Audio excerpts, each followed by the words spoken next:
Hey there, cats and kitties. I am the Blues Man, Johnny Blues. With this video, I'll be discussing my thoughts on episode 17 of the anime series Log Horizon 2. And we're picking up right where we left off, effectively, very intriguingly as well. We have this little sort of bit just before the OP plays where we're seeing Nereha effectively sneaking off from her would-be captors. And it's interesting because she kind of does that little shh, don't tell anyone I'm gone kind of situation. While she's walking alone in the woods, she transforms her visage. She becomes someone else, effectively. And this is touched upon later in the episode, following up on exactly who she's become and the interactions with the characters we're following. In this case, of course, Minori, Toya, and their little traveling troupe, if you will, who... they've been thanked by the people of the land whose lives they've saved. Also, Row 2 is still involved.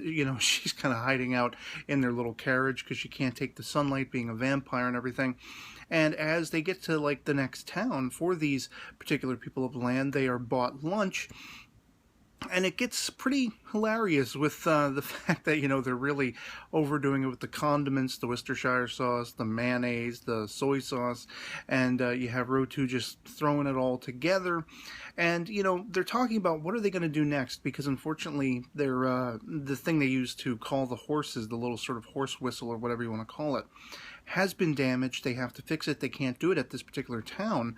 You have Row 2 offering her skills as, a caster and everything.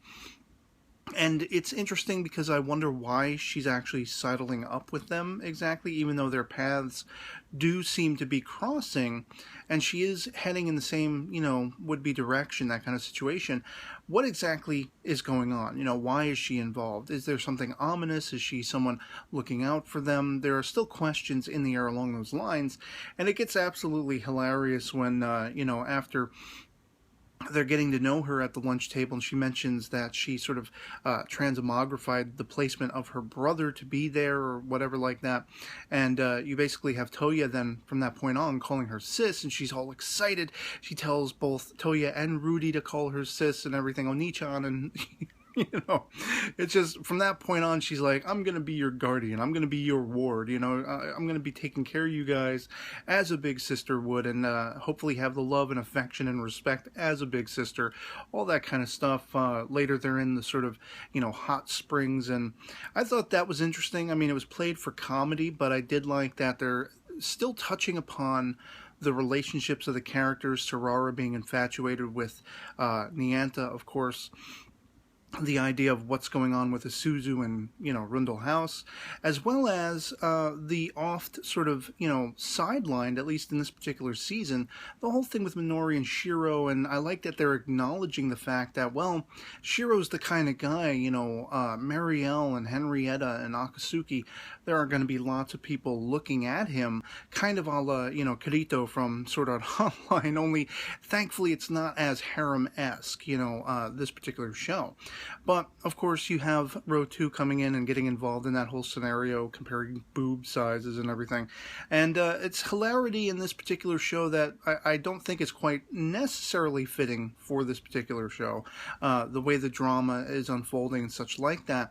But it was still kind of comical. It did make me chuckle. Of course, we're debuted to more ominous tidings once again when they reach this area that is just filled with sulfur. And, basically Toya and Rudy, they decide to sort of scout ahead of the carriage. They find these two carriages have sort of been, one of them's been destroyed, and there are people of the land who are trying to get rid of their goods and services, trying to, basically not so much con, but, be opportunistic with the scenario to get, hopefully, Toya and Rudy to spend all their money and buy all their goods to ease up the burden of their travels.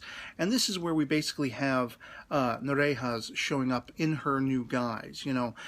She's basically calling herself a traveling chronicler, Dariella. And the question is, what is the motivation? Once again, much like, Row 2, I have to wonder, is there any sort of, link between them? Is it just happenstance that she's happened upon these kids? Because there is a point when they're eating afterward, once they've gotten those people of land to their destination, and they've effectively passed out from all the, lack of energy and everything like that. there's a point where Shiro's name is mentioned, and this Duriella, Noreha in disguise, or whatever you want to call it, whether it's her true visage or not, remains to be seen. We do see her in the OP in that visage, so I'm assuming this is the one more befitting her, perchance. But once she hears Shiro's name, she kind of like is stunned. She's like, oh crap, like, so that tells me that maybe she didn't know who these kids were. Just was happenstance that she happened upon them, perhaps, and this confirms for her, okay, I got to stick close to these particular kids. And as this is unfolding, you also have, they've touched upon this whole reference to Odyssey Nights.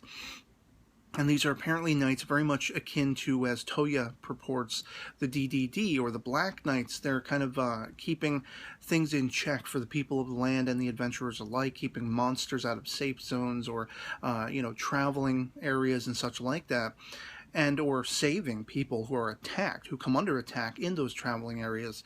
Only these particular Odyssey Nights are quite strange, and I think it's very highly intriguing, because I've often wondered in these videos, where is that quotient of people who want to try to get back to the world they left behind, the air quotes real world? And through words of Minori's, things she was told by Shiro, the people using the term Odyssey, these are people who are trying to break free from this Elder Tale realm, and they are trying to get back to the real world, and they're doing it in not necessarily good ways. They get a little carried away with the things they're trying to do.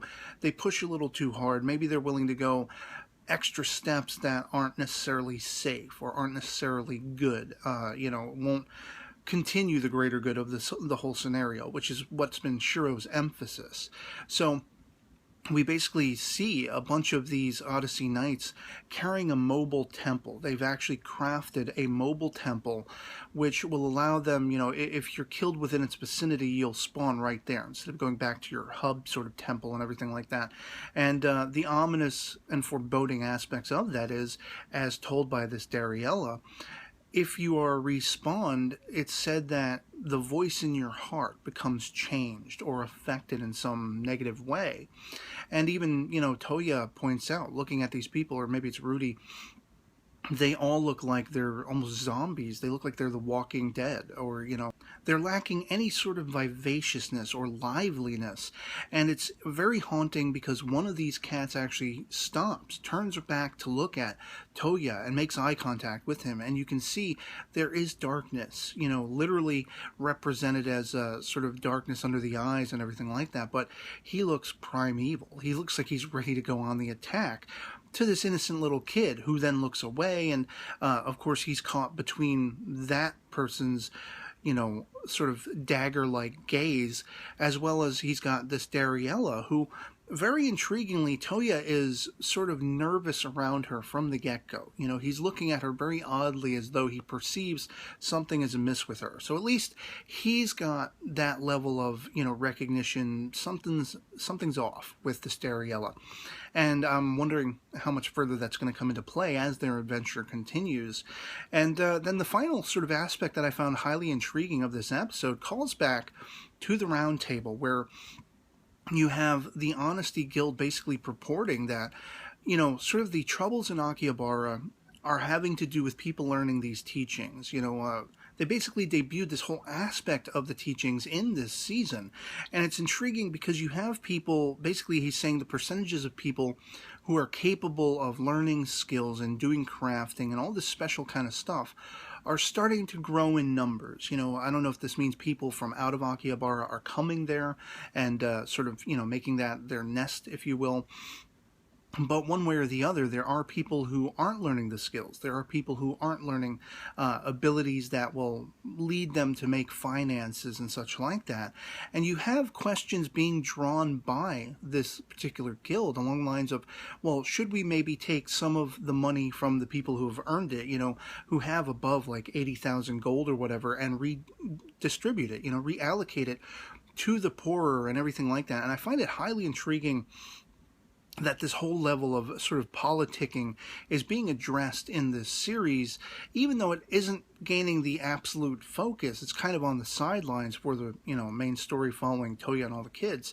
But it's still highly intriguing because, of course, you can't necessarily take money away from people who've earned it. It's somewhat different from the real-world scenario where you have the government and people who are just sort of handed wealth, and they make, the laws and the bylaws so that they can become the richest 1% and all the rest have to suffer. It's not quite the same in this scenario where people are earning money themselves. They're learning their skills, they're putting in a lot of work and a lot of effort, and actually earning those things. So, of course, you have Shiro kind of sitting, listening to all of this, and even Marielle's chiming in, trying to say, why can't we do this? Why can't this be a situation? And she's getting shot down. She's very lacking of confidence. We see that she's very perceptible of sort of a divide coming into Akihabara and affecting Akihabara.